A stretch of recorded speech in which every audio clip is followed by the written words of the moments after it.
आम्ही जातो तुम्ही कृपा सुद्यावी, आम्ही जातो तुम्ही कृपा सुद्यावी, सकळा सांगावी विनंती माझी, वाढ वेळ झाला उभा पांडुरंग, वैकुंठा श्रीरंग बोलवितो, अंतकाळी विठो आम्हासी पावला, कुडी सहित झाला गुप्त तुका, वाढ वेळ झाला उभा पांडुरंग, वैकुंठा श्रीरंग बोलावितो, विठाला विठाला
त्यांच्या कृपादाने कथेचा विस्तारू बाबाजी सद्गुरुदास तुका महायोग पीठे तटे भीमरत्या वरम पुंडलिकाय दातो मनिंद्रिम समागत तिष्ठत्तमानंद कंदम परब्रह्मलिंगम भजे पांडुरंगम नमो सद्गुरु तुकया ज्ञानदीपा नमो सद्गुरु सच्चिदानंद रूपा नमो सद्गुरु भक्त कल्याण मूर्ती नमो सद्गुरु भास्करा पूर्ण कीर्ती सेवेलागी सेवक झालो तुमच्यारो निज चरणा अहो स्वामी तुकया देवा यावरी न करावा अव्यरू ओम नमो ज्ञानेश्वरा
प्रस्तुत कीर्तन रूपी सेवेच्या अनुषंगाने महारुद्र देवादिदेव आदिनाथ महादेवाच्या या पावन नगरीमध्ये भजन मठ या ठिकाणी सुरू असलेला हा 200 वर्ष परंपरेचा पारंपरिक सप्ताह आजचा दिवस आपल्या धर्माचं रक्षण करणाऱ्या, आपल्या धर्माचं पालन करणाऱ्या, धर्मातल्या पाकंडाचं खंडन करून या अवघ्या जगाला 5वा वेद देऊन समतेच्या, ममतेच्या आणि कर्तृत्वाच्या बळावर वारकरी संप्रदायाच्या कळसापर्यंत नवे नवे कळस म्हणून विराजमान होणाऱ्या जगद्गुरु संत श्रेष्ठ तुकोबाराय यांच्या वैकुंठ गमन सोहळ्यानिमित्त आज हा कीर्तन सेवेचा योग आलेला आहे. विठ्ठला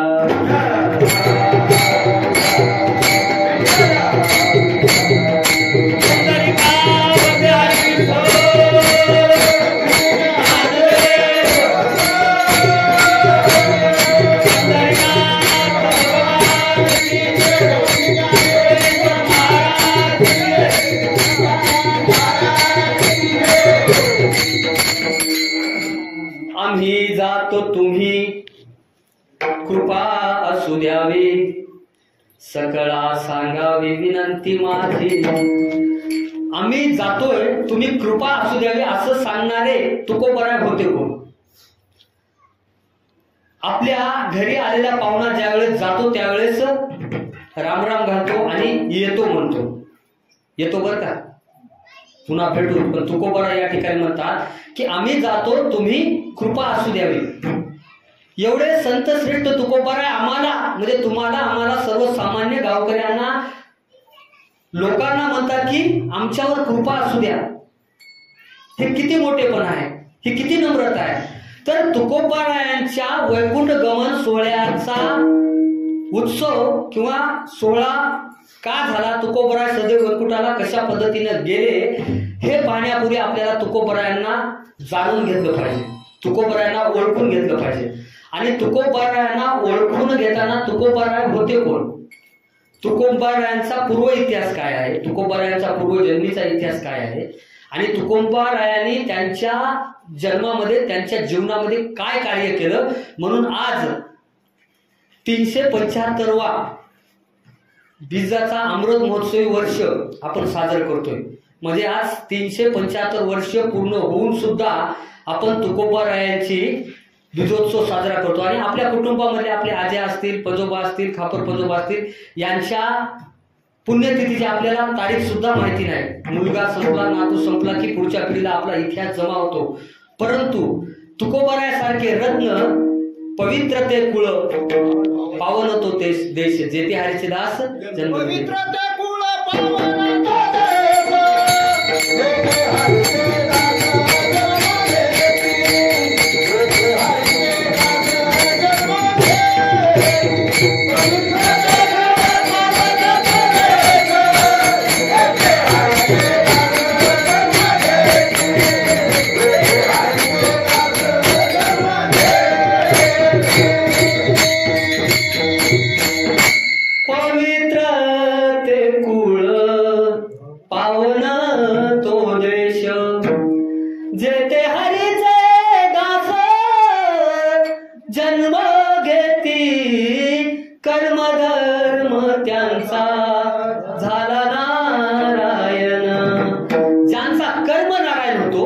ज्यांचा धर्मनारायण होतो, ज्यांच्या कुळामध्ये समाजाच्या सेवेचं धर्माचं कार्य केलं जातं, पंढरीची वारी केली जाते, त्याच कुटुंबामध्ये त्याच कुटुंब प्रमुखाच्या कुळामध्ये महात्म्यांचा संतांचा जन्म होतो.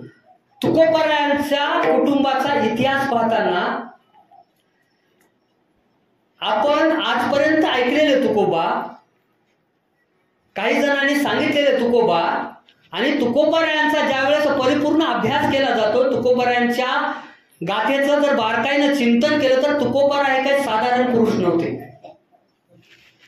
तुकोबरायाच्या कुटुंबाचा इतिहास थोडक्यात सांगतो. सर्वप्रथम तुकोबरायाचे जे कुळपुरुष होते विश्वंभर बाबा आणि त्यांच्या पत्नी आमाबाई.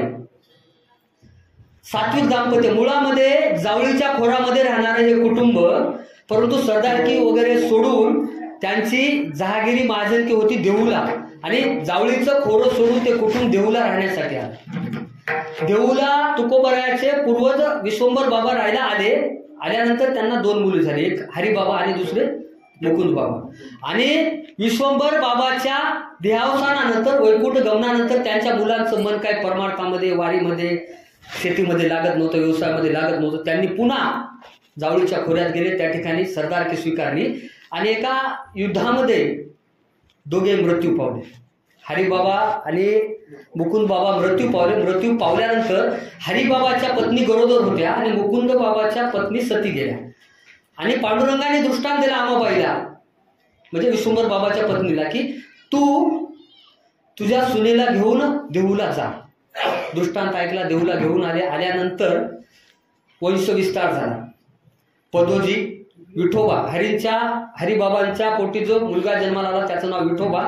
विठोबाचे सुपुत्र पदोबा, पदोबाचे सुपुत्र कानोबा, कानोबाचे सुपुत्र बोलोबा आणि बोलोबाचे सुपुत्र सावजी, तुकाराम आणि कानोबा. ही झाली वंशावळ. आता सावजीच्या पत्नीचं नाव मंजुळा, कानोबाच्या पत्नीचं नाव शेवंता आणि तुकोबरायाच्या पहिल्या पत्नीचं नाव रुक्मिणी आणि दुसऱ्या पत्नीचं नाव जिजाबाई. तर जिजाबाई या तुकोबरायाच्या दुसऱ्या पत्नी होत्या आणि त्या काही साध्या घरातल्या नव्हत्या. पुण्याच्या गुळवे सावकार, सर्वात मोठे, आजच्या याच्यात बोलत तर एखाद्या मंत्र्याचं जे पोझिशन असतं त्या पोझिशनचं ते कुटुंब होतं. आणि तेवढ्या श्रीमंत घरची मुलगी दुसरं कन्याला का दिली असं? कारण तुकोबराय सुद्धा गरीब नव्हते. तुकोबरायाचं कुटुंब म्हणजे सुरुवातीला वारकरी, वर्णाने क्षत्रिय होते, भक्तीने वारकरी होते, व्यवसायाने व्यापारी होते, सावकारकी होती, महाजनकी होती आणि शेती करत होते, म्हणून त्यांना कुणबी म्हणत गेले. समृद्ध परंपरा, समृद्ध कुटुंब होतं. तुकोबरायाचे मोठे बंधू विरक्त वृत्तीचे होते आणि विरक्त वृत्ती असल्यामुळे संसारामध्ये त्यांचं मन लागत नव्हतं. आणि काळ होता, त्या काळात रोगराई असायची आणि त्या रोगराईमध्ये सावजी बाबांच्या पत्नी देहावसान झालं, वारल्या. आणि वारल्यानंतर अगोदरच विरक्त होते आणि त्यांचं काही व्यापारामध्ये, संसारामध्ये मन लागतच नव्हतं. आणि पत्नी गेले म्हणजे सगळं विरक्ती झाली होती. आणि तत्पूर्वी विरक्ती असल्यामुळे तुकोबरायाकडे जी जबाबदारी आलेली होती, जबाबदारी काय आली होती की बोलोबाराय थकले होते, व्यापारांचा व्याप त्यांना सण होत नव्हता आणि त्यांनी सांगितले, तुकोबा मला व्यवसायामध्ये मदत करा. उत्तम प्रकारे सावकारी, उत्तम प्रकारे व्यवसाय चालवत चालवत चालवत तुकोबरायांचा संसार चालू होता. आणि अशाच मध्ये वर्ष उघडलं 1629. एवढी अतिवृष्टी झाली की गुरं ढोरं पुरामध्ये वाहून गेली, मेली, सर्व पिके भुई सपाट झाली. आणि 1 वर्ष लोकांचे एवढे हाल झाले, प्रचंड हाल झाले. आणि ते हाल पाहून तुकोबरायाचं मन कालवायला लागलं. पहिलं वर्ष गेलं, कस तरी भागलं, उसणं अडकं आणून कर्ज घेऊन काय ते करून गावानं भागवलं, तुकोबरायाने भागवलं, पूर्ण पंचक्रोशीने आपला प्रपंच भागवला. पुन्हा 1630ला पाऊस पडलाच नाही, कोरडा दुष्काळ पडला. आणि कोरड्या दुष्काळामध्ये प्यायलाय पाणी राहिलं नाही, खायलाय धान्य राहिलं नाही.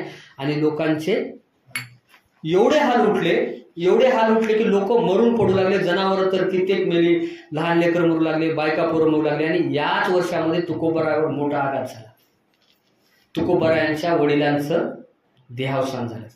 तिथून वर्षभराच्या आतच तुकोबरायांच्या आईचं देहावसान झालं. दुसरा धक्का तुकोबरायांना. तिथून 4-6 महिन्याच्या आत तुकोबरायांच्या पत्नीचं म्हणजे रुक्मिणी माता आणि मुलगा संतोबाचं देहावसान झालं. लगेच तिथून 4-6 महिन्यामध्ये तुकोबरायांची पत्नी आपलं कान्होबरायांची पत्नी त्यांचंही देहावसान झालं.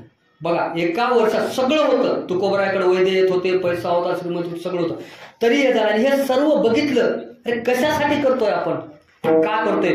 अगोदरच पांडुरंगाचे भक्त आणि सद्बुद्धी यावी, नवे तुमच्या आणि आमच्या कल्याणासाठी पांडुरंगानं त्यांना बुद्धी दिली. आणि त्या बुद्धीच्या बळावर तुकोबरायांनी आपलं धान्याचं कोठार लुटवलं.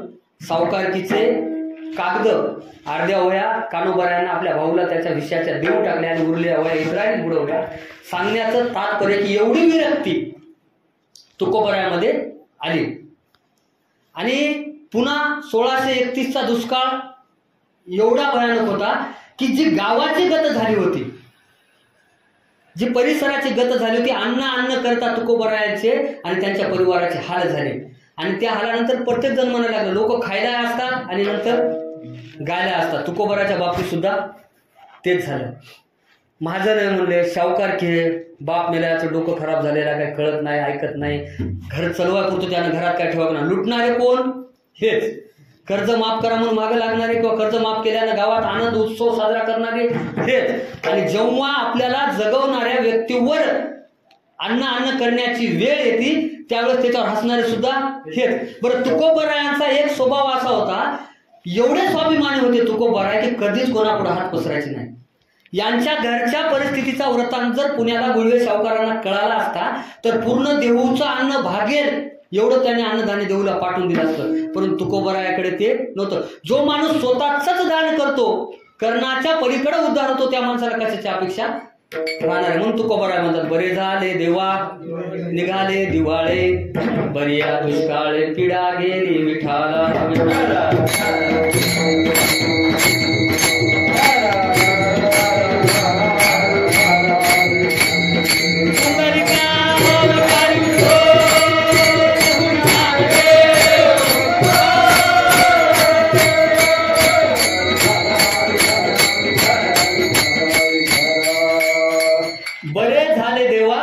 निघाले दिवाळे, बरिया दुष्काळे पिढा गेली. बरं झालं म्हणजे. आता गरिबी आल्यावर बरं होतंय काय? लोक शिवा देऊ लागल्यावर, वाकडं लावू लागल्यावर, बोलू लागल्यावर बरं वाटतंय का?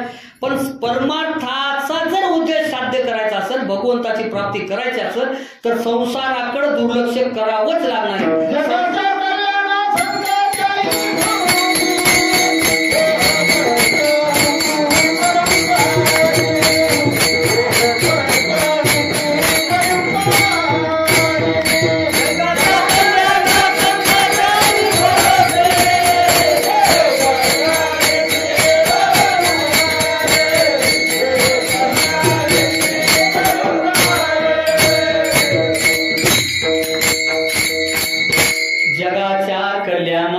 संताच्या विभूती देह कष्टविती परोपकारे. परोपकार ते पुण्य, परपीडा ते पाप. याप्रमाणे परोपकार करण्यासाठी संतांचं कार्य असतं, संतांचं आयुष्य असतं, संतांचं शरीर असतं. देह ते आपल्या उद्धारासाठी झिजवतात. मग असा देह झिजवणाऱ्या तुकोबराच्या आयुष्यात संकटावर संकट होते, परंतु संकटाला भिडून समोर जाणारे तुकोबरा कधीच परिस्थितीला शरण गेले नाही. आणि त्यांचा परमार्थाचा आलेख हा वाढत वाढत वाढत गेला. विरक्ती आली. विरक्ती आल्यानंतर आता प्रश्न पडला असं की घरी अन्नधान्य नाही, परिस्थिती हलाखीच होती, पण तुकोबराचं कुटुंब चालत कसं होतं? ज्याप्रमाणे रामाचा पाठीराखा लक्ष्मण होता, त्याप्रमाणे तुकोबराचे पाठीराखे कान्होबराय होते. आणि 14 टाळकऱ्यामधला एक टाळकरी कान्होबराय होते. आणि त्यांचे अभंग सुद्धा कान्होबराय एवढे बंधू भक्त होते, ज्याप्रमाणे भरताचं रामावर प्रेम होतं, ज्याप्रमाणे लक्ष्मणाचं शत्रुघ्नाचं रामावर प्रेम होतं, त्याप्रमाणे कान्होबाचं तुकोबरावर प्रेम होतं. त्यांच्या अभंगाचा उत्तरार्ध सुद्धा तुकिया बंधू म्हणे देवा, शब्द तुकाची राखावा. म्हणजे त्यांनी जे स्वतः अभंग रचले त्याला सुद्धा तुकिया बंधू या नावाने त्यांनी अभंग दिले. विचार करा किती भावाचं भावावर प्रेम असतं. ते प्रेम तर आजकाल बघायलाच भेटणार.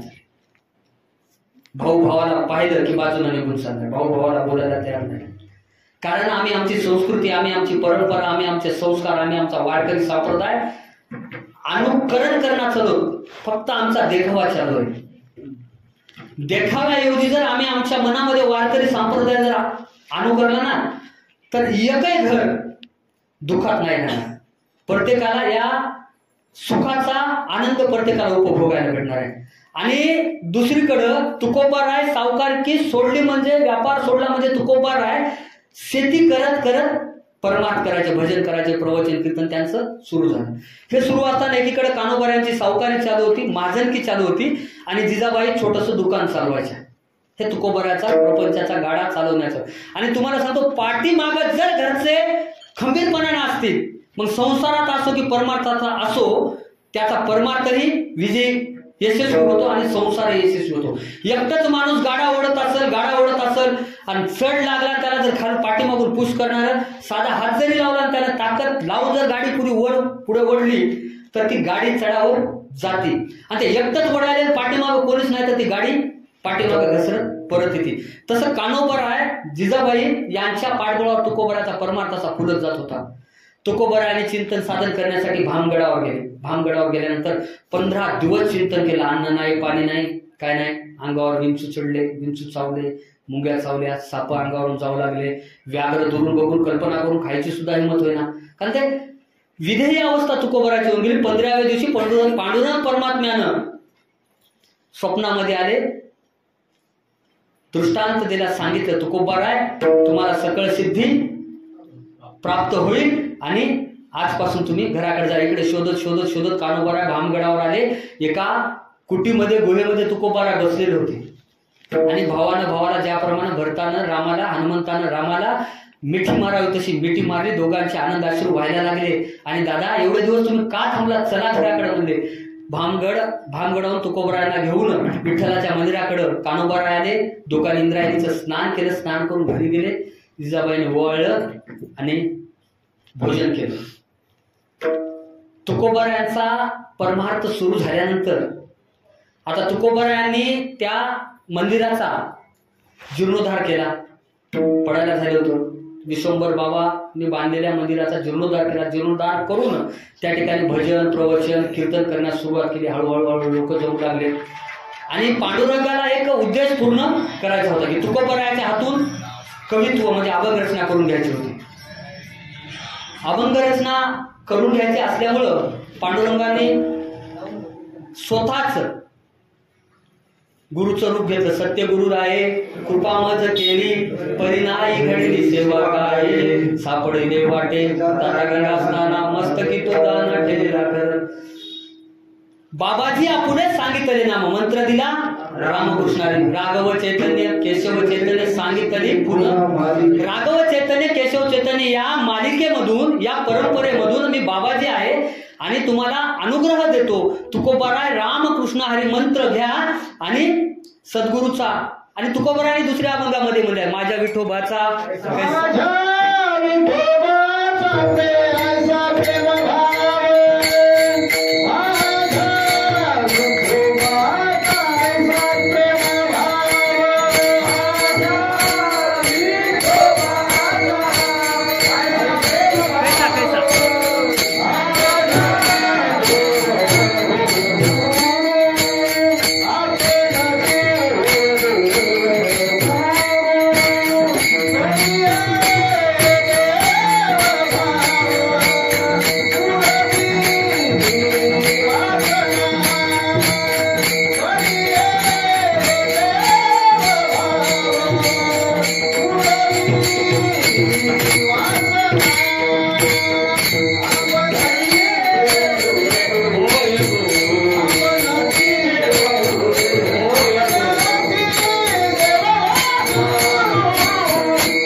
शांती ते आपणा पासी न्यावे पडिये पूर्वी वासन.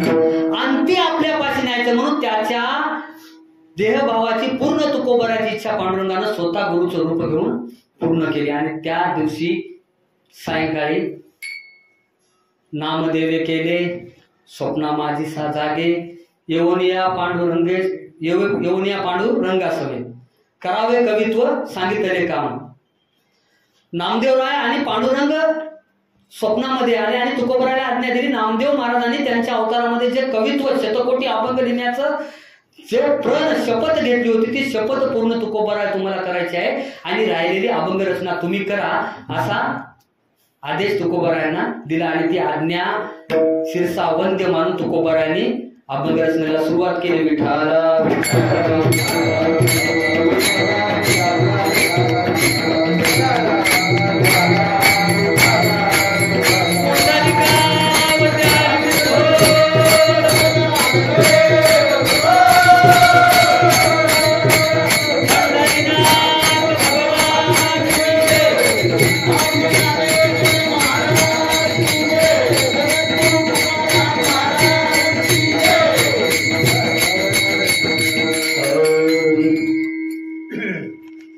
अभंग रचनेचं कार्य करताना तुकोबरायांनी भंडारा डोंगर, श्री विठ्ठलाचं मंदिर, घरातलं देवघर या ठिकाणी चिंतन मनन अभ्यास करायला लागले.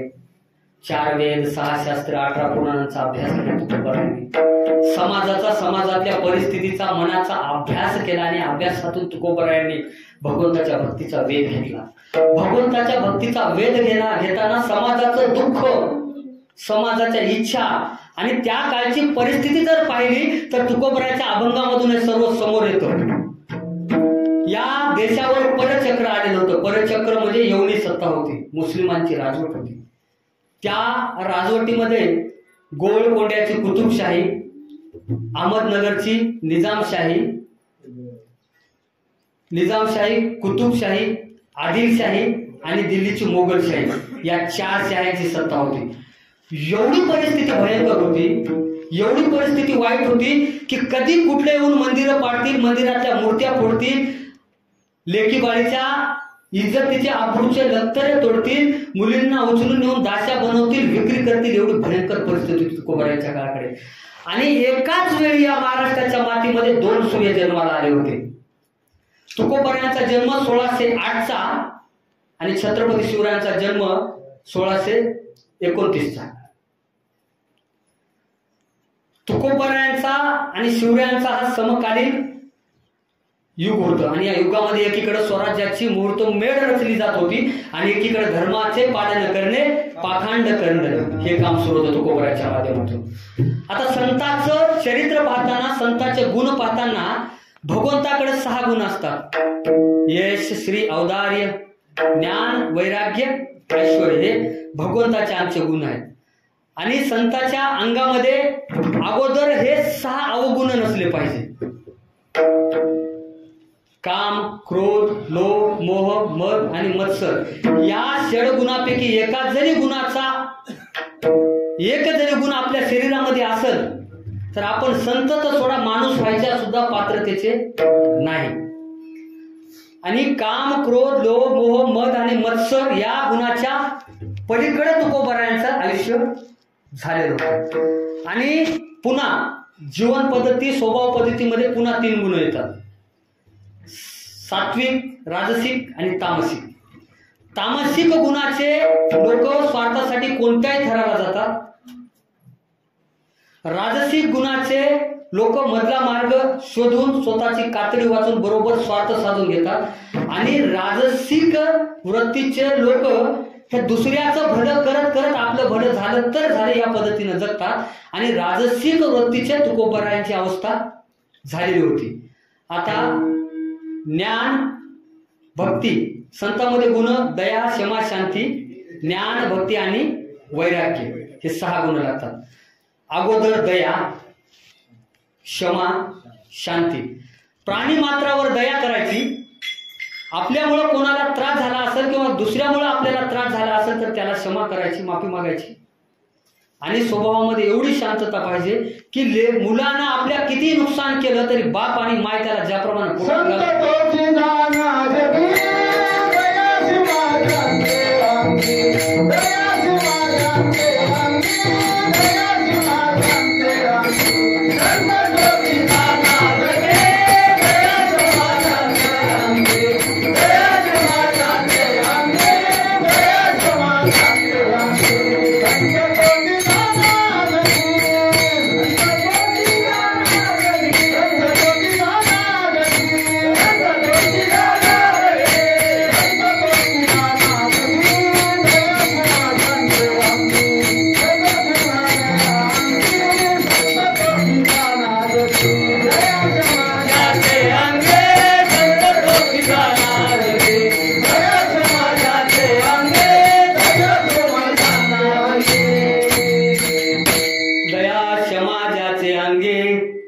संत तोची जाना जगी.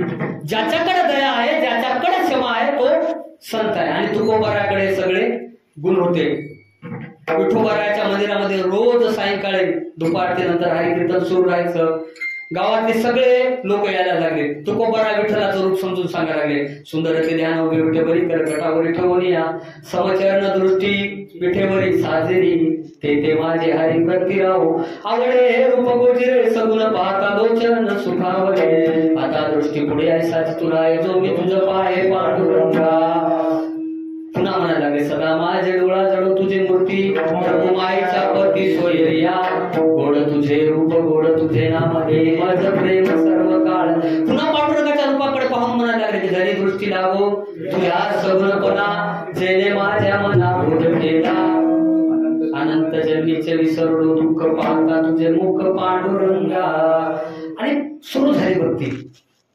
एवढी भक्ती सुरू झाली. ज्ञानेश्वरीचं चिंतन मन ज्ञानेश्वरीच्या वया यायला लागले. या गीता शास्त्राची थोरी स्वये शंभू विवरी तेत भवानी प्रश्न करी चमत्कारोनी तेत हारू मने देवी नेनी जय देवी जय से का रूप तुझे नित्य नूतन देखी जय गीता जयाचे वाचे माझे आलाप दिटी भोगी माझेची रूप चयाची मने संकल्प आहे माझे चेनी. तुकोबारांच्या मनामध्ये तुकोबारांच्या वाचेमध्ये कायामध्ये फक्त एकच शब्द होता तो विठ्ठल विठ्ठल विठ्ठल. शिंक जांभळी खोकला वेळही तुकाची वाया गेला. तुकोबारा सांगतात शिंक आली असल जांभळी आली असल आणि मला खोकला जर आला असेल तर तेवढ्याच क्षणापुरता माझ्या पांडुरंगाचं नाव माझ्या मनामध्ये मुखामध्ये आले नाही. तुकोबाराची कीर्ती वाढायला लागली. धावतो घेतो वेळ बाराचाच आहे ना. तुकोबाराची कीर्ती वाढायला लागली. वेदाचा अर्थ सांगायला लागले. तुकोबारांनी त्या ठिकाणी 2 अभंग असे तुकोबाराचे की 2 अभंगाचं जर आपण अनुकरण केलं 4092 अभंग सोडून द्यायचे. 4090 अभंग वाचायचेच नाही. 2च अभंग वाचायचे ते सांगतो तुम्हाला. तुकोबाराने भक्तीचा मार्ग सांगताना सांगितलं नामसंकीर्तन साधन पै सोपे जळतील पापे जन्मांतरीचे न लगती सायास जावे वनांतरा सुखी तो घरा नारायण. या धर्माचा ठेका घेतलेल्या ब्राह्मणांना भटांना त्या ठिकाणी वेदना व्हायला लागल्या. अरे सोपं सांगायला देवाचं नाव घ्यायचं भुकेल्याला अन्न द्यायचं सेवा करायची आणि मोक्ष मिळवायचा. सोपं ना. यज्ञ करायचं नाही तीर्थयात्रा करायची नाही दंडन करायचं नाही मुंडन करायचं नाही नवस करायचं नाही काहीच नाही. पुन्हा सांगायला लागले हेंदरी सेंदरी दैवते कोण पूजे भूते खेते जी पोटासाठी रडते मागती सीते अवदान. हे हेंदरी सेंदरी दैवत कशाला जे पोटासाठी बळी मागतात ती कसली देव म्हणून तुकोबारांनी धर्मातल्या अंधश्रद्धेवर सुद्धा प्रहार करायला सुरू झाला. आणि यांची दुकानदारी यांची उपजीविका लोकांना भोळ्या बाबड्या लोकांना कर्मकांडामध्ये अडकवायचं आणि शोषण करायचं तेव्हापासून आजपर्यंत चालू. आताही थांबलाय अशातला भाग नाही.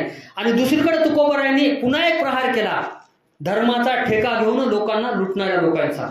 लगेच सांगायला लागले ऐसे कैसे झाले भोंदू कर्म करून म्हणती साधू अंगा लावून या राख डोळे झाकून करती दावून वैराग्याची कळा भोगी विषयी सोहळा तुका मध्ये सांगू किती जळू तया तुकोबराची संगती. या तुकोबराच्या प्रवचनातले शब्द एक एक एक एक एक एक लोकांना आवडायला लागले. आणि जो देहू मधला आजचा इंद्रायणीचा पार आहे असा पूर्ण गच्च भरायचा. देहू मध्ये त्या काळामध्ये डुगू भट होते, महादेव बुवा होते आणि जोशी होते.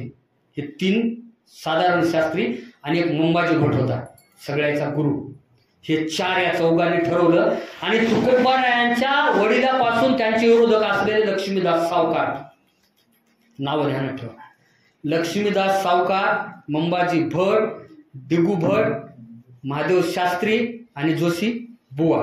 हे म्हणजे आपलं तर बंदच पडायला म्हणजे आता जगाव कसं.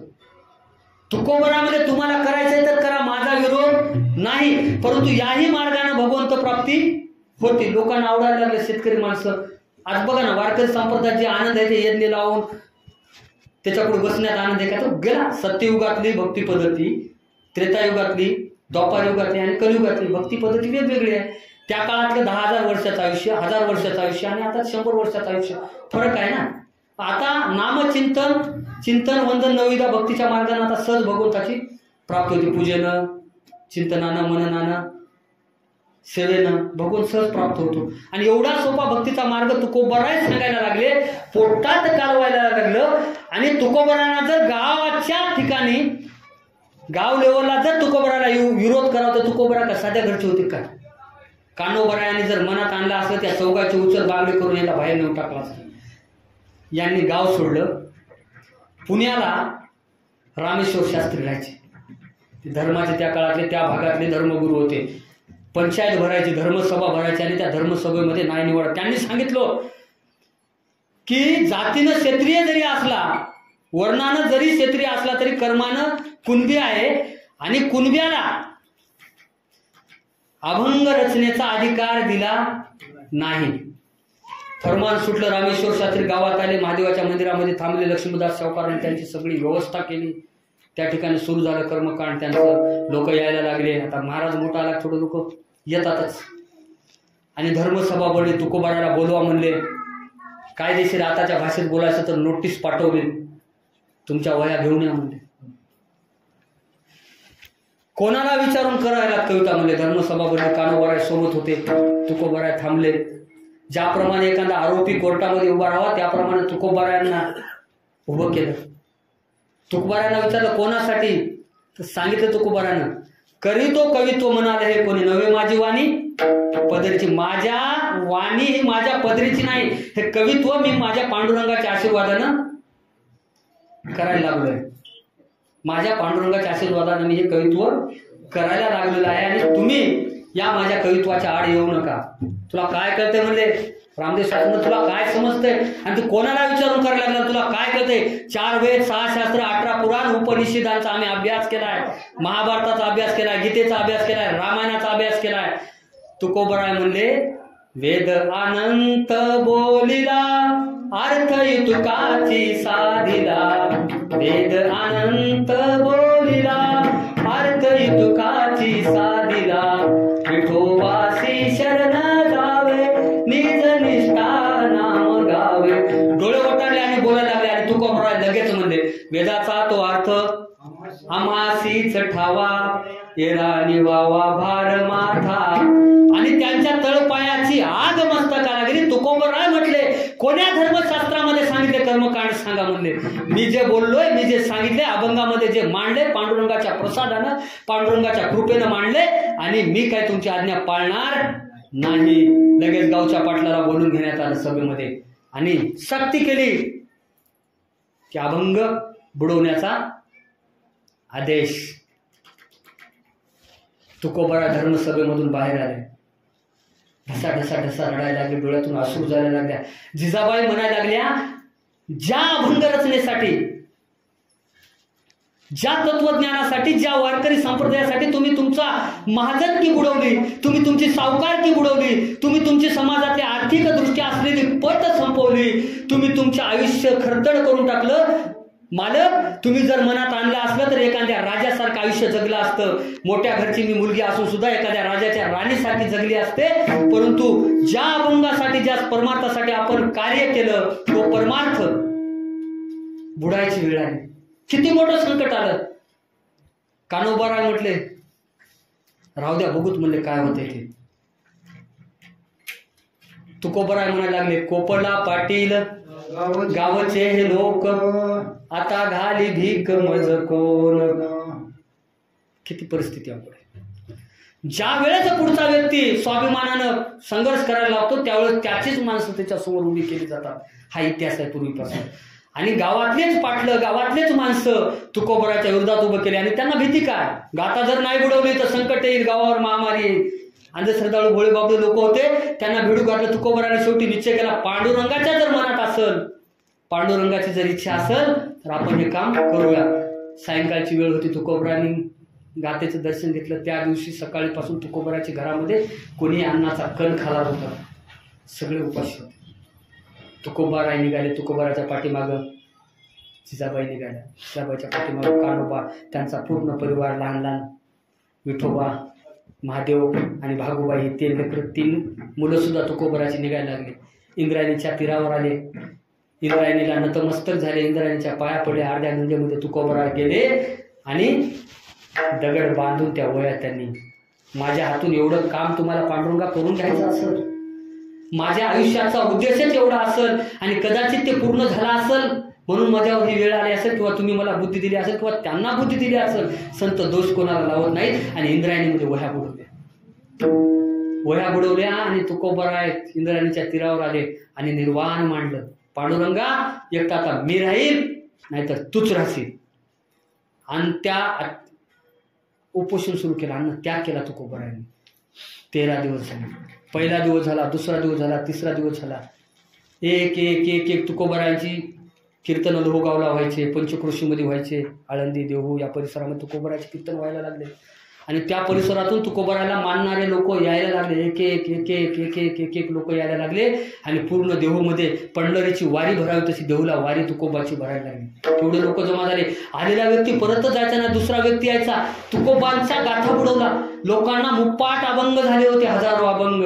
आणि एक एक अभंग त्या ठिकाणी आलेला वारकरी तुकोबरायला भक्त म्हणायला लागला. गाथा त्यावेळेस 2 पद्धतीनं तयार झाली होती. लोकांना जे अभंग पाठ होते ते अभंग संत तुकोबरायाचे सहकारी असलेले संताची तेली जगणारे लिहायला लागले. आणि एक एक एक एक एक एक गाथेचा अभंग तयार व्हायला लागला. आणि दुसरीकडं इंद्रायणी मातेनं गाथ्याचं पारायण त्या ठिकाणी सुरू केलं होतं. पहिलं पारायण इंद्रायणी मातेनं केलं. 13 दिवस झाले. आणि 13 दिवसानंतर गाथा वर आली. आणि ज्यांनी तुकोबरायांचा छळ केला, ज्यांनी तुकोबरायांना विरोध केला, ज्यांनी तुकोबरायांना गाथा बुडवायला लागला, ते रामेश्वर भट्टच म्हणायला लागले, धन्य तुकोबा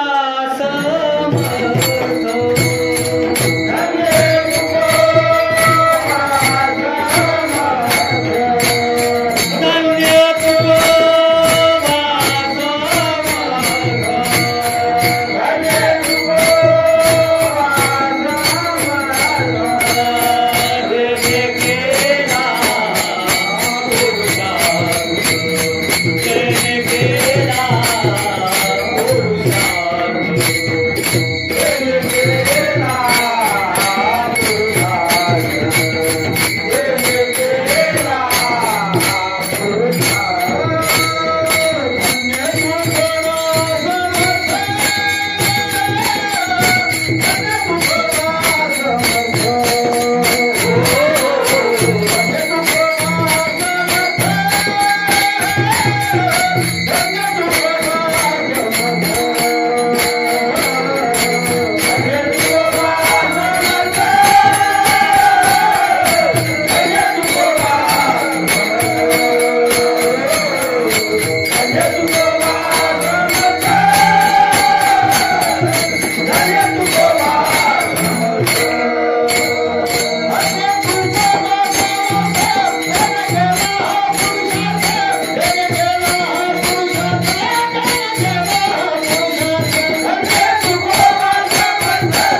पुरुषार्थ कोणता? जळी दगडा सहित वह्या तारी येल्या जैस्या लाह्या, जळी दगडा सहित वह्या तारी येल्या जैस्या लाह्या, धन्य तुकोबा समर्थ जेने केला हा पुरुषार्थ, राघवे सागरात पाषाण तारिले राघवे सागरात, तैसे तुकोबाने अभंग रचिले, आरती तुकारामा स्वामी सद्गुरु धामा सच्चिदानंद मूर्ती पायी दाखवे आम्हा. तुकोबारांची गाथा वर आली आणि गाथा वर आल्यानंतर ही चर्चा पूर्ण पंचक्रोशीमध्ये नवे महाराष्ट्रामध्ये पूर्ण वाऱ्या हाती चाले मापसजनाची याप्रमाणे जायला लागली. तुकोबारांच्या देवनगरमध्ये लाखो वारकऱ्यांचा समुदाय जमा झाला आणि समुदाय जमा झाल्यानंतर तुकोबारांचा परमार्थ कोणाचाही विरोध नव्हता वाढायला लागला आणि तुकोबारांनी तुम्हाला आणि आम्हाला सांगायला सुरुवात केली, जोडून या धन उत्तम व्यवहारे उदास विचारे वेच करी, उत्तमची गती तो एक पावेल उत्तम भोगील जीवखानी, भूतदया गायी पशुचे पालन तानेल्या जीवन वना माझी. असं म्हणजे कसं जगायचं, काय कर्म करायचे तुकोबारांनी आपल्याला अभंगाच्या माध्यमातून सांगितलं. ज्ञान विज्ञान तत्वज्ञान जगण्याचं साधन मोक्षाचा मार्ग सांगून आयुष्य कसं सुखानं जगायचे तुकोबाराय सांगायला लागले. आणि सांगत असताना तुकोबारायांच्या संसाराची विस्कटलेली घडी चांगली करावी, तुकोबाराने जे काही एवढे वर्ष भोगलं ते दूर करावं. मग तुकोबारायांच्या कीर्तनामध्ये नेहमी येणारे त्यांच्याशी संवाद साधणारे नवे ज्यांना तुकोबाराय स्वराज्य निर्मितीसाठी आपल्या कीर्तनाच्या माध्यमातून प्रबोधन करून मावळे तयार करायचे आणि ते सैन्य ते मावळे छत्रपती शिवरायांच्या चाकरीला पाठवायचे. आणि तुकोबारायांनी उपदेश केलेले अभंग गाथेमध्ये आहेत पायकीचे अभंग, आणि पायकीच्या अभंगाच्या माध्यमातून छत्रपती शिवरायांना मावळे बनवून मावळे पाठवण्याचं काम तुकोबाराय करायचे. आणि तुकोबाराय हे छत्रपती शिवरायांचे गुरु, आणि आपल्या गुरूंची परिस्थिती सुधारावं, त्यांचा काहीतरी आता पहिल्यासारखी ठाणावं म्हणून त्यांनी शिवाजी महाराजांनी समोर आपल्या अमात्यांना पाठवलं, त्यांच्यासोबत काही सरदार आणि सैन्य पाठवलं आणि त्यांच्यासोबत नजराणा पाठवला. आणि नजराणा घेऊन ते सैन्य देऊला आलं. देऊला आल्यानंतर तुकोबारांच्या घराकडे आले. तुकोबाराय घरी बसलेले होते, बाहेर थांबले. बाहेर थांबल्यानंतर तुकोबारायांनी आतमध्ये बोलल्यानंतर महाराजांची माणसं म्हणजे साक्षात महाराजच ना. आनंद वाटला तुकोबारायांना. कुणीकडे तुकाराम महाराजाला वाटलं कोणत्या मोहिमेवर जात असतील आणि मोहिमेवर जाता जाता भेटीसाठी आले असतील, पांडुरंगाच्या दर्शनाला आले असतील. त्यांनी सांगितलं छत्रपती शिवरायांनी हा तुमच्यासाठी छोटासा नजराणा. तुकोबारायांनी पाहिलं आणि डोळे लावून घेतले, कारण त्यांना सोनं हे मातीसारखं वाटायचं. हिरे माणिक मोती धन संपत्ती सनदा जमिनीचे दात खत त्यांना मातीसारखे वाटायचे. त्यांना डोळे लावले आणि पांडुरंगालाच म्हणायला लागले, दिवट्या घोडे छेत्रे हे तो बऱ्यात न पडे. पांडुरंगा मला कशाला याच्यात अडकवतो, हे काय मला आवडत नाही. आणि अत्यंत नम्रतेनं राजानं दिलेली वस्तू परत पाठवणं सोपं नाही. आयुष्यामध्ये माणूस कितीही मोठा असेल, पुऱ्या गावाचा जरी कारभारी असेल, देशाचा जरी कारभारी असेल, तरी त्याला 3 हट्ट पूर्ण करावंच लागतात. ते हट्ट म्हणजे पहिला हट्ट राजहट्ट आहे. राजाची आज्ञा किंवा राजानं सांगितलेलं ऐकावंच लागते, त्याला पर्याय नाही. राजानं जर म्हणलं या डोंगरावर उडी मार तर मारावंच लागते, त्याला पर्याय नाही. आणि राजानं पाठवून दिलेला नजराणा परत पाठवण्याची हिंमत कोण करू शकतं? एकतर त्या राजाचा शत्रू किंवा राजापेक्षा ताकदवान असेल तर, किंवा मग राजा त्याच्या ऐकण्यातला असेल तर, गुरु किंवा राजा त्याचा ऐकत असेल तर. मग इथं तुकोबाराय हे तुकोबारायाचं राजे ऐकायचे. आणि त्या ठिकाणी तुकोबारायांनी सांगितलं की राजेंना मग सांगा, आम्ही ते सुखी मना विठ्ठल विठ्ठल मुके, हेर तुमचे विद्यधन ते मज मृतिके समान, कंठी मिरवा तुळशी व्रत करा एकादशी, हेर तुमचे विद्यधन ते मज मृतिके समान, मनवा हरीचे दास तुका मने मज हे आस, एर तुमचे वित्त धन ते मज मृतिके समान. आणि अत्यंत नम्रतेनं नजराणा पाठवून दिला. आता राजाचा, आपल्या शिष्याचा, छत्रपती शिवरायांचा नजराणा परत गेला. आणि जे 10-12 अभंग जे तुकोबरायांनी लिहिले होते ते अभंग छत्रपती शिवरायांनी वाचले. वाचल्यानंतर शिवरायांनाच विरक्ती अवस्था निर्माण झाली. काय झालं? छत्रपती शिवराय पाठोपाठ आले तुकोबरायांच्या भेटीला, देऊला. पाठोपाठ अभंग वाचले आणि विरक्ती आली. आणि म्हणले, आम्ही जे करतोय ते योग्य नाही आणि तुम्ही करता ते योग्य करा. गुरुवर्य जगद्गुरु, आम्हाला माफ करा, आमच्या हातून कळत न कळत चूक झाली. आणि एक करा, मलाही तुमच्यासोबत खांद्यावर टाळ विना घेऊन तुमच्या सोबत राहू द्या. काय म्हणले असतील तुकोबराय? आता जर एखाद्या महाराजाला, एखाद्या गुरुला, मठावरच्या महाराजाला म्हणलं तर मला तुमचा शिष्य व्हायचंय, एखादा साधं डोरवळणाऱ्या म्हणून द्या की त्याला काहीच घेणं नाही. त्यांना एवढं खुश होते मग तेव्हा शिष्य आपल्याला भेटला. आणि स्वराज्याचा धनी, महाराष्ट्राचा मालक मला शिष्य म्हणून तुमच्या सोबत राहू द्या म्हणतात. आणि तुकोबरा काय म्हटले? तुम्ही जे करताय ते सुद्धा धर्माचं काम आहे आणि मी जे करतो ते सुद्धा धर्माचं कारण आहे. महाराज, आम्ही भजन केल्यानं, आम्ही प्रवचन केल्यानं धर्माचं रक्षण होत नाही. धर्माचं रक्षण करण्यासाठी एकीकडे शक्ती लागते आणि एकीकडे भक्ती लागते. छत्रपती शिवराय म्हणजे शक्तीचं दैवत आणि तुकोबराय म्हणजे भक्तीचं दैवत आहे. आणि या दोन दैवताच्या जीवावर आज आपला संप्रदाय ठरलेला आहे. एवढी ताकद या भक्तीमध्ये आहे. तुकोबरायांनी छत्रपती शिवरायांना समजून सांगितलं, त्यांच्यात आलेली विरक्ती अवस्था कमी केली. बघा संतांची ताकद काय असते. छत्रपती शिवराय त्या ठिकाणाहून निघून गेले आणि आपल्या अवतार कार्याचा उद्दिष्ट पूर्ण होत गेलं तुकोबरायांचं. आणि पूर्ण होत असताना तुकोबरायाने आता भगवंताचा धावा करायला सुरुवात केली. देवा, गाथा पूर्ण झाली. काय रोजचंच आयुष्य आहे. उठायचं, काम करायचं, झोपायचं, उठायचं, काम करायचं, झोपायचं, जगायचं किती. संत, महात्मे, महामानव, देव, कार्य झालं की थांबत नाही. हे शरीर आपलं नाहीच. संसार दुःखमुळं चौकडे निगळ, विश्रांती नाही कोटे, रात्रंदिवस तळमळ. लोकांना सांगायला लागले, पंढरीशी जारे आल्यानो संसारा, दिनाचा सोयडा पांडुरंग. एकादशीचं व्रत करायला सांगितलं. व्रत एकादशी करा उपवासी, खायला आरनीसी मुखे नाम. आणि पुन्हा त्या काळामध्ये भेद होता थोडाफार.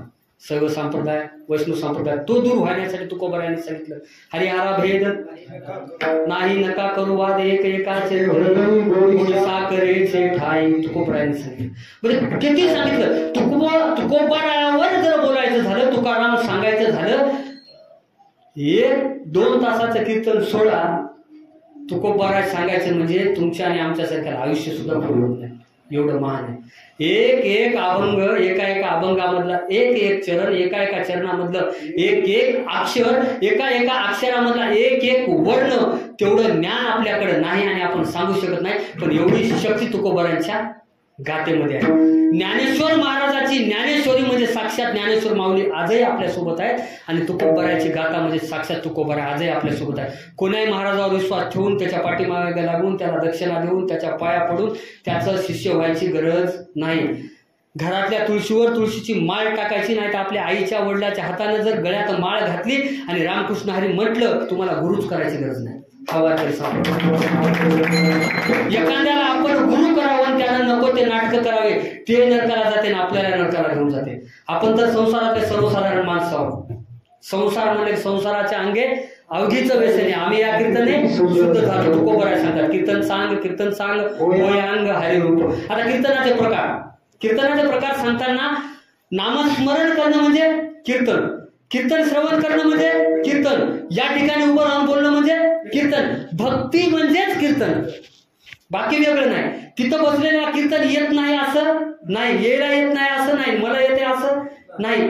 भक्ती म्हणजे कीर्तन ही व्यवस्था आहे. भजने एक व्यवस्था आहे, श्रोते एक व्यवस्था आहे आणि महाराज एक व्यवस्था आहे. पण सगळ्याची अवस्था काय आहे? भगवंत प्राप्तीची. आणि ती अवस्था तुकोबरायांची झालेली होती. तुकोबरायांनी संतांना विनवणी केली, आता तुम्ही कृपावंत साधू संत जीवलग, गोमटे ते करा माझे भार हो जय तुम्हासी, पंचिले ते पायापाशी नाही व्यासी वेगळे. विनंती करायला लागले. संतांना म्हणायला लागली, वा आता पांडुरंगांना सांगा निरोप द्या. विनंती करायला लागले, माझा जायचंही वेळ झालेली आहे. नको. तुकोबरायांच्या डोळ्यासमोर त्यांचं कार्य यायला लागलं. जन्मापासून तुकोबरायांच्या नजरेसमोर एक एक एक एक प्रसंग यायला लागला. आई वडिलांनी केलेला लाड तुकोबरायांना दिसायला लागला. मोठं झाल्यानंतर व्यापार केलेला तुकोबरायांनी दिसायला लागला. दुष्काळामध्ये लोकांना मदत करताना तुकोबरायांना स्वतःची अवस्था दिसायला लागली. मदत करून दारिद्र्य आल्यानंतर लोकांनी किती छळलं ते तुकोबरायांच्या दृष्टीसमोर यायला लागलं. थोडा वेळ बोलू नका. तुकोबराच्या दृष्टीसमोर आल्या. लोकांनी किती छळलं. छळल्यानंतर गाथा बुडवलेला प्रसंग तुकोबराच्या डोळ्यासमोर यायला लागला. आणि पुन्हा एक प्रसंग तुकोबराच्या डोळ्यासमोर आला. त्या मंबाजी भटानं प्रसंग जो आणला होता तो प्रसंग तुकोबराच्या आयुष्यातला सर्वात दुःखदायक प्रसंग होता. तुकोबराला तो प्रसंग आठवला. चिंतन करण्यासाठी तुकोबरा भंडारा डोंगरावर गेले होते. आणि हा असं ऐकत नाही आणि याला काहीतरी बट्टा लावावा, डाग लावावा म्हणून एका गावातल्या वेश्येला, सुंदर होती, रूपवान होती, त्या वेश्येला भंडारा डोंगरावर पाठवून दिलं होतं. तोही प्रसंग तुकोबरायांना आठवायला लागला. डोळ्यात पाणी यायला लागलं. काय प्रसंग आला होता, पांडुरंगा तू वाचवला. ती स्त्री आली आणि तुकोबरायांच्या अंगाला अंगलट करायला लागली. माझी इच्छा पूर्ण करा. आणि इच्छा पूर्ण करणं हा पुरुषाचा धर्म आहे. आणि तुम्ही पूर्ण करत नसाल तर तुमच्यात पुरुषत्व नाही. तुकोबराच्या पुरुषत्वापर्यंत ती स्त्री बोलायला लागली. पण ते कोण होते तुकोबरा? का साधे होते का? पराविया नारी रखुमाई समान गेले नेमोनिया ठाईचे. तिला म्हणायला लागले, जायो तू माते न करी सायास आम्ही विष्णुदास तैसे नोहे. जायो तू माते न करी सायास आम्ही विष्णुदास तैसे नोहे. अहो, ज्याच्या नजरेमध्ये प्रत्येक स्त्री आईच्या बहिणीच्या जागी होती त्या संतांना तुकोबरा या समाजाने या लोकांना सोडलं नाही तर तुमच्या आमच्या सारख्याची काय गत आहे? चांगलं वागताना पावली विचार करून वागावं लागते. संसारात राहू, परमार्थात राहू, गावात राहू की बाहेर राहू. कधी कोणाची चूक आपल्या अंगावर येईल आणि आपल्या आयुष्याचं वाटोळं करेल हे सांगता येत नाही. त्याच्यामुळे प्रत्येकी सावध झालो तुमच्या लो जागरणा, याप्रमाणे अवस्था असली पाहिजे. सावध राहिलं पाहिजे. आणि तुकोबराच्या डोळ्यापुढे तुकोबराच्या मनामध्ये एक एक एक एक आयुष्यातला प्रसंग यायला लागले. कीर्तन आले आणि गाथा बुडवल्यानंतर परीक्षा पाण्यासाठी अनगड शहाला रामेश्वर भट्टाला त्यांनी श्राप दिला होता की पाण्यातच बुडते रहो. आणि त्याला तुकोबराने ज्यानं गाथा बुडायला लावली, गाथा वर आल्या त्या रामेश्वर भट्टाला अभंग लिहून त्याच्या अंगाचा दहा चित्त शुद्ध जरी शत्रू मित्र होती सर्पईने खाती विंचुदया. म्हणजे चित्त जर शुद्ध असेल तर काहीच अशक्य नाही. हा अभंग तुकोबरायांचा वाचला आणि रामेश्वराच्या अंगाचा दहा कमी झाला. रामेश्वर शरण आले आणि अनगडशहा तुकोबरायाची परीक्षा पाहिला. घराकडे गेले. तुकोबरा बाहेर चिंतनात होते आणि भिक्षामदेही म्हणले. भिक्षामदेही म्हणल्यानंतर भागूबाईनं घरातलं चिमूटभर असं चोरून पीठ घेतलं आणि अनगडशहाला वाढल्या वळ्या अनगडशहाची कटोरी भरून उठतायला लागली. अनगडशहा पळत तुकोबरायांना शोधत गेले आणि शरण गेले. ही होती आमच्या तुकोबरायांची ताकद. तुकोबरायाकडे धन होतं. अगोदर धनसंपत्ती होती आणि कुटुंबाच्या उपजीविकेपुरती हजारो एकर त्या काळात जमीन सुद्धा तुकोबरायाकडे होती. नव्हती असं नाही, पण तुकोबरायाकडे धन होतं. आम्हा घरी धन शब्दाचीच रत्ने शब्दाचीच शस्त्रे यत्न करू शब्दाचे आमुच्या जीवाचे जीवन शब्द वाटू धन जन लोका. तुकोबरायांनी आपलं धन लोकांना सांगितलं, चिंतन सांगितलं, मनन सांगितलं आणि गरुडाला विनंती केली. गरुडाचे पायी ठेवी वेळोवेळा डोई वेग या नावा तो हरी मज दिना ते उधरी. आजचा त्या काळी 19 मार्च 1650 तारीख होती.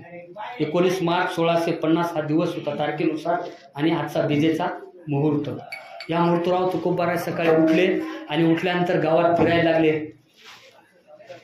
आणि फिरताना म्हणायला लागले की सकळ ही माझी बोळवण करा आपुलाले घरा जावे तुम्ही कर्मधर्म तुमचे असावे कल्याण. थोडा वेळ बोलू. कर्मधर्म तुम्हा मी सांगतो तेव्हा वाटत. कर्मधर्म तुम्हा असावे कल्याण हे माझे वचन आशीर्वाद. तुम्हाला मला ज्या लोकांनी पिटलं, ज्या लोकांनी छळलं त्यांना सुद्धा तुकोबराय म्हणजे कर्मे धर्मे तुम्हा असावे कल्याण हे माझे वचन आशीर्वाद. आजही गातेच्या पाया पडले तुकोबराचा आशीर्वाद भेटल्याशिवाय राहतच नाही. तुकोबरायांचा शब्द आहे. तुकोबरा घरून निघाले, घरी बोलले, सांगितलं. जिजाबाईंना वाटलं मालक जातो म्हणाले का वैकुंठाला म्हणजे कुठं काय दुसऱ्या गावाला जात असतील, कीर्तनाला जात असतील. आणि त्यावेळेस जिजामाता गरोदर होत्या आणि तुकोबराच्या वैकुंठ गमनानंतर नारायण बाबाचा जन्म झाला होता आणि नारायण बाबा हे संत ज्ञानेश्वर माऊलीचे अवतार होते आणि माझ्या पोटी येऊन ज्ञानेश्वर माझी सेवा करून पाहिलेत, यामुळेही वैकुंठाला लवकर जाण्याचा निर्णय तुकोबराने घेतला असावा असं काही अभ्यासकांचं विचारवंताचं सुद्धा मत आहे. आणि तुकोबरायांनी घरी सांगितलं आणि निघाले. तुकोबराची अवस्था कशी झाली होती सांगू का? तुकोबराची अवस्था सांगतो. भजन करा विठ्ठला,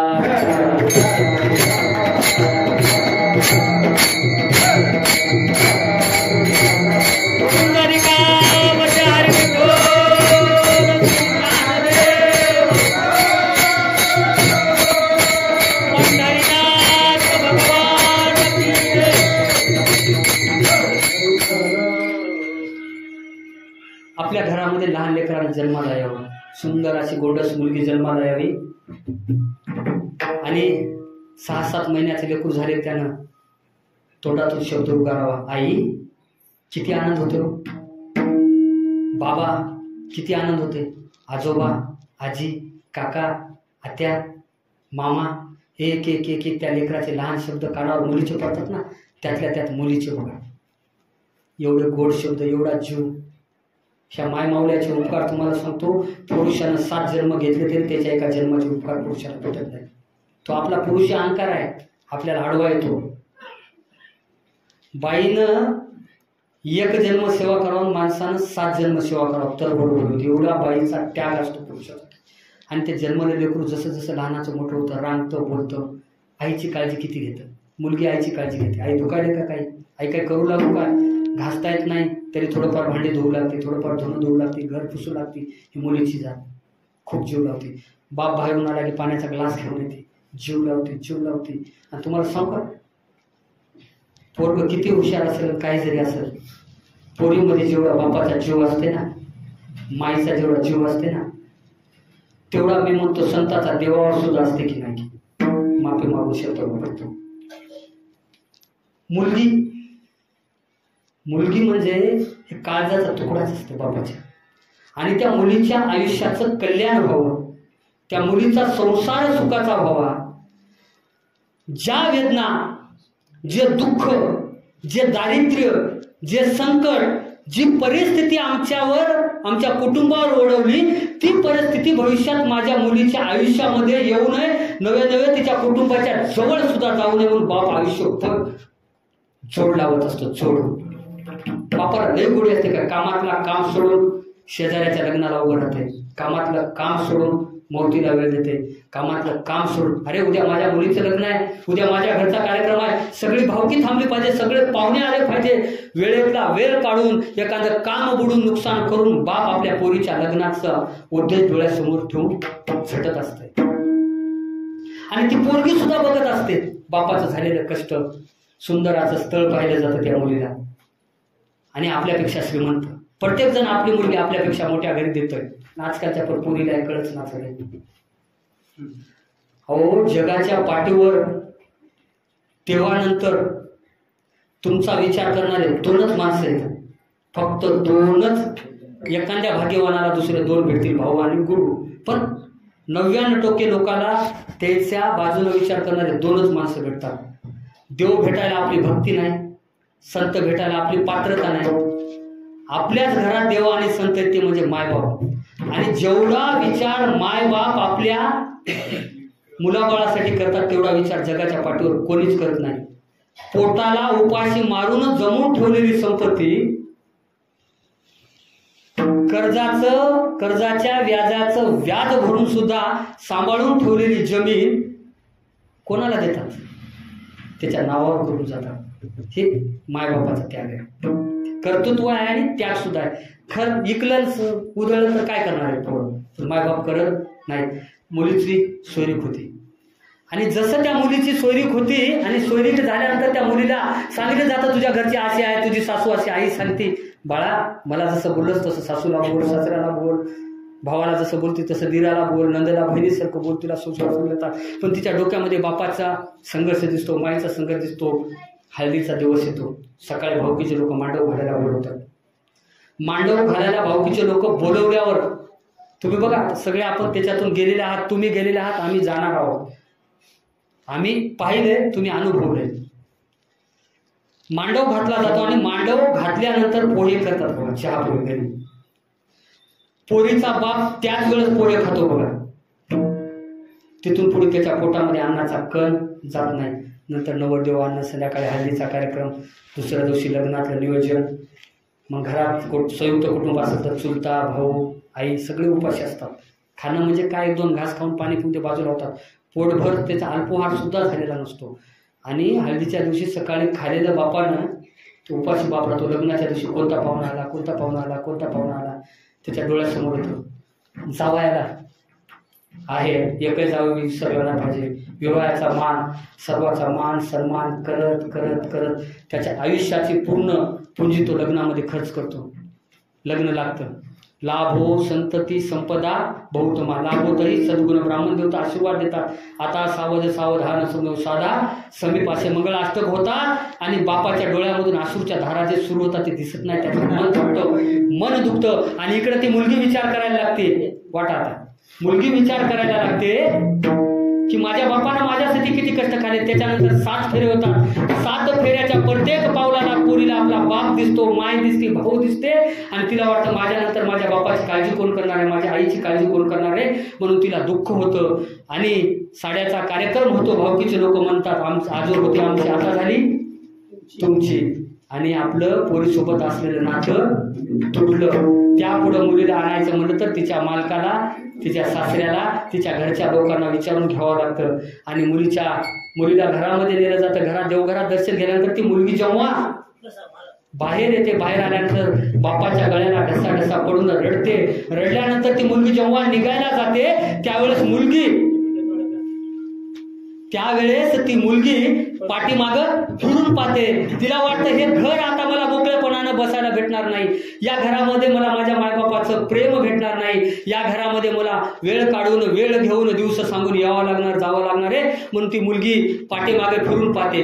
कन्या सासुऱ्यासी जाय, मागे परतोनी पाहे, कैसे झाले माझ्या जीवा काही भेटसी केशवा. तुकोबारांची अवस्था झाली होती. ज्याप्रमाणे नांदायला निघालेली नवरी पाठीमागं पाहते, त्याप्रमाणे तुकोबारा भगवंताची वाट पाहू लागले. आणि भगवान परमात्मा वैकुंठाच्या दिशेनं निघालेले आहेत. आणि तुकोबाराय गावामधून निघालेले आहेत. आणि तुकोबाराय म्हणायला लागले की आम्ही जातो आमच्या गावा, आमचा राम राम घ्यावा. आमच्या गावा आमचा राम राम घ्यावा. आता कृपा सुद्यावे विठाला. आम्ही जातो तुम्ही कृपा सुद्यावी, सकळा सांगावी विनंती माझी. आम्ही जातो तुम्ही कृपा सुद्यावे, सकळा सांगावी विनंती माझी. वाढ वेळ झाला उभा पांडुरंग, वैकुंठा श्रीरंग बोलवे तो. त्या ठिकाणी पांडुरंग परमात्मा इंद्रायणीच्या तीरावर उभे राहिलेले आहेत. विमान घेऊन, दिव्य विमान असेल, पांडुरंग त्या ठिकाणी उभे राहिलेले आहेत. आणि वाडवेळ झाला उभा पांडुरंग, तुकोबाराय त्या ठिकाणी गेलेले आहेत. अंतकाळ विठो आमासी पावला, पुढे सैत झाला